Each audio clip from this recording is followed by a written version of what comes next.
Welcome to Network Marketing Pro. My name is Eric Worre, and today I want to teach you how to turn your worst day into your best day. And that sounds strange, right? You have these bad days. How can a bad day become a good day? I'm going to tell you a few stories. I first heard this concept of turning your worst day into your best day from Tony Robbins, and then I was reminded of it by my good friend Jeff Roberti. And I've realized it's happened so many times over the course of my career, especially in the network marketing business. We can have some bad days, right? We can deal with some rejection. We deal with some heartache. We deal with some disappointment. How do you take that and what do you do with it to try and illustrate this lesson to you, this concept to you? I want to tell you 3 stories that happened in my life and what I did with those 3 bad days, okay? 3 bad days I'm going to share with you. The first one was I was early on in my profession. I'd been involved for just a few months, and I finally got up the courage to call somebody on my chicken list. This person was somebody that I really respected. He played professional football for the Minnesota Vikings. He actually gave me some pointers and tips on how to play football when I played in high school, and went to our church, and I just idolized this guy. He was bigger than life. And I was scared to death to call him because I knew he was entrepreneurial in addition to his professional football career. But I was, who was I? I was 22 years old, 23 years old at the time, to call him and try and see what I could do. So I mapped it out in my head. I'm sure you've had this experience. I mapped that out in my head, and I thought about it. And at the time, I was working in a little real estate office. I waited till everybody was gone from the office, and I dialed 6 numbers and hung up, and dialed 6 numbers and hung up, like over and over. Finally just said, hey, let's just do it. And in my mind, here was what was going to happen. Someone else was going to answer, hello, and I was going to say, is the person I'm calling, are they available? Yes, they are. Hold on one second. Clap, clap, clap, clap, clap. They'd walk away. The person would come, and he'd say, hello, this is so-and-so. Can I help you? Right? So that was what was going to happen in my mind. And then I had my little script in front of me of what I was going to say. Well, here's what happened. This person, his name was Wally, this person answered on the first ring. Ring, boom. Hello?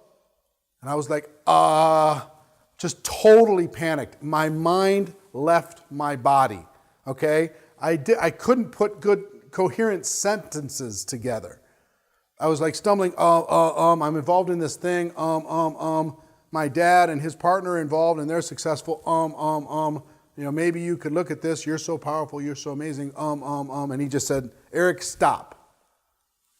I'm not interested. No one in my family will ever be interested.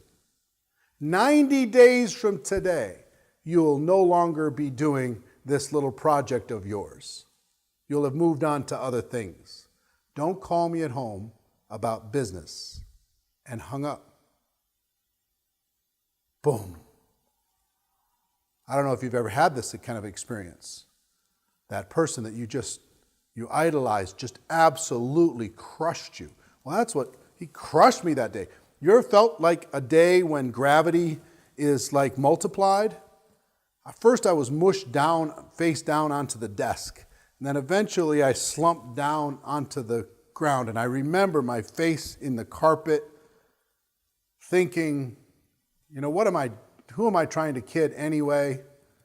Who am I? What is this? Yes, it's probably silly. And all these thoughts are going through my mind, and I laid there for maybe 10 minutes. And here's when that worst day, at that moment it was my worst day. Here's when that worst day became my best day. I got mad. I laid there thinking, you know what?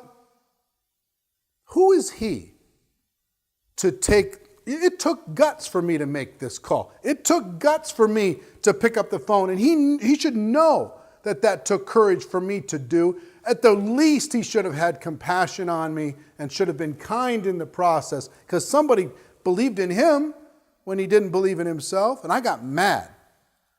And that moment, I wrote his name on the top of my legal pad. I was a big legal pad guy for many, many years. And I underlined it a couple times, and I said, I will not allow him, his opinion of me, his opinion of my decision, to be reality. I will not allow it.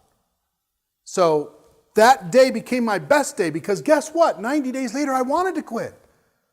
But I couldn't because I couldn't let him be right. I got mad and I went to work, okay? So that day kind of was important for me. Probably a better day than if he said yes and joined my business. For sure a better day. Because it caused me to take action that I wouldn't have taken otherwise. It caused me to solidify my decision, right? So that day, that worst day, became one of the best days of my life. Fast forward a little bit. I'm struggling a little bit in network marketing. I'm making just enough money to be miserable. I'm juggling all these different balls, keeping the balls in the air. And the way my mind works is I focus on whatever task, and I'm not really good at focusing on lots of different things. So I'm really good at avoiding bills. I'm really good at avoiding drama and conflict and creditors and everything else while I'm trying to dig myself out. Sometimes that's not a good idea. I remember I've been working the business for a few years, and I traveled to Nashville for a wedding, and I ran an ad in the local newspaper. I got a huge response to the ad, and I said, well, you know what? Minneapolis must be dried up. I'm going to take me and my little family, and we're going to go to Tennessee, and we're going to spend the summer there, and we're going to just recruit and build, and it's a virgin territory. It's going to be great. So I did. I went to Nashville, and I recruited and I built some stuff up, got some stuff going, but I ignored every single thing that was happening in Minneapolis, including my bills. And I'll never forget when I came back. We were driving back in two separate vehicles. I drove back first. I had some business stuff, and my wife and her sister were driving back behind me, one day behind. And I'll never forget, I showed up at our little townhouse. And if you can imagine this townhouse, you walk in the front door, you go down some steps to a walkout, you go up some steps to a little living room, and up another little half a flight of steps to the kitchen. So the kitchen was over a little one-car garage that was in the front. There was a little deck, and the kitchen went with the deck over this one-car garage. That's important for what I'm going to tell you. When I arrived there, it was probably 4 o'clock in the afternoon, and just the sun was, still bright, but I smelled something when I got out of the car. And when I walked to the door, I opened the door, and the electricity had been turned off because I hadn't paid the bill. And I'm like, and the smell that came from this house, people around had to think somebody died in this house because it was so bad. There was a freezer full of meat. The electricity had been turned off for 30 days in the summer, and it just sat there and rotted. So I have this house covered with awful smell, just the worst thing ever. I called my brother and I said, please, can you come help me clean this up? Because if I don't get this reasonably cleaned up, my wife's going to have a heart attack when she gets back. So he agreed to come over. And I'll never forget going to the refrigerator, opening it up, and having it almost knock you over with the smell, and grabbing these dripping bags of rotted meat and carrying them dripping out onto the deck, over the edge, and dropping them into the trash cans that we had below. Gagging every time, had to do it.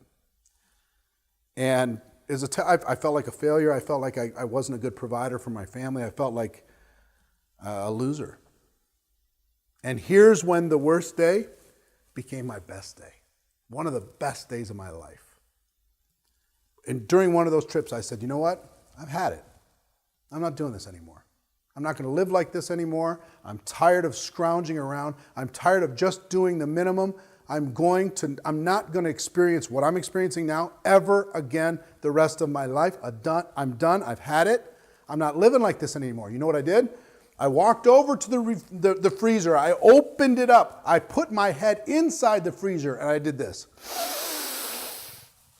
And I sucked it in because I wanted to remember that feeling in that moment. I could smell it right now. I could smell it today. In that moment, that worst day became my best day.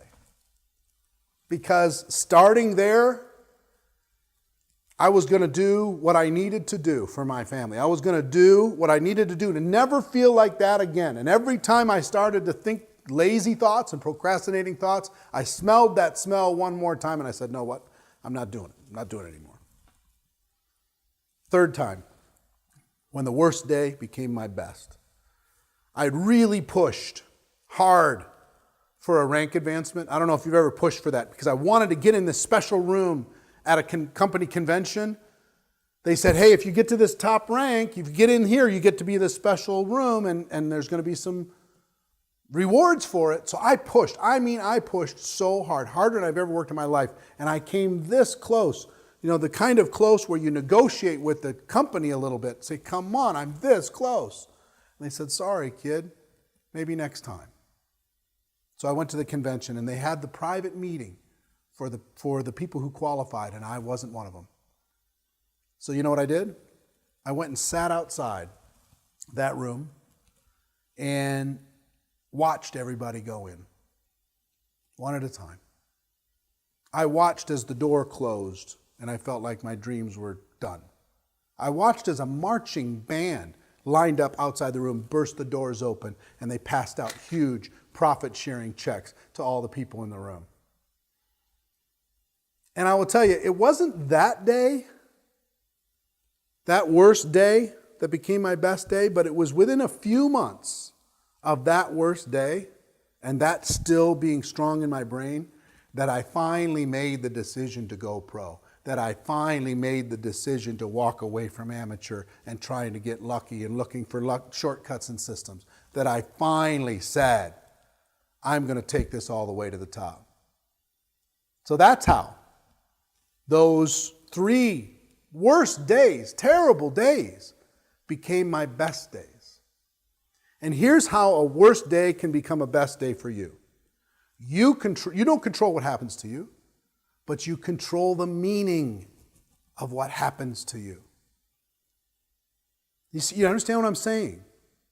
The meaning of that first shutdown by that football player could have been, well, I need to quit.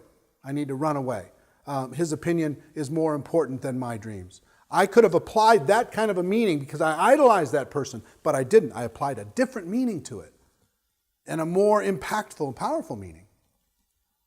When I was dumping out that rotted meat out of my home after the electricity had been turned off, the meaning I could have put to that is I'm a loser, I just need to get a job, I just need to have security, I just need to, I don't care what it is, I'll work in a warehouse, but I'm not going to do this again. Or the meaning could be, I'm going to go make my dreams happen and I'm going to stop looking for shortcuts. Right? The third one, the meaning is, maybe this network marketing thing isn't for me. And I know some of you have thought that too. Maybe network marketing isn't for me. Maybe it's for somebody else, but it's not for me. That's what I thought. And within a few months of that bad day, I changed the meaning and said, no, guess what? If I work on the skills, then they'll have to have me in the room. They'll have to have me on the stage. Like Steve Martin said, become so good that they can't ignore you. That's what I decided to do. Become so good that they couldn't ignore me.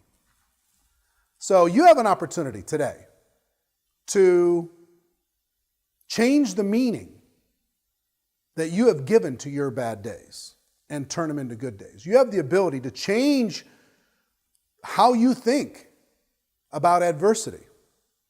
If you change the meaning, everything can change for you. If you make it empowering, your life is unbelievable. Starting today, your life can change because you control the meaning. That's our show for today. I hope you got value from it. I enjoyed sharing those stories with you. I know all of you have stories. Go out there and improve on everything that you've done. Maybe today can be one of those lessons, one of those messages that needed to be heard at the right time for the right person. If that's you, then I'm glad we took the time to be able to put this together and share it with you. That's our show for today. Ladies and gentlemen, my wish for all of you, as always, is that you decide to become a network marketing professional. that you decide to go pro, because it is a stone cold fact that we do have a better way. Now let's go tell the world. Everybody have a great day. We'll see you next time. Take care. Bye-bye.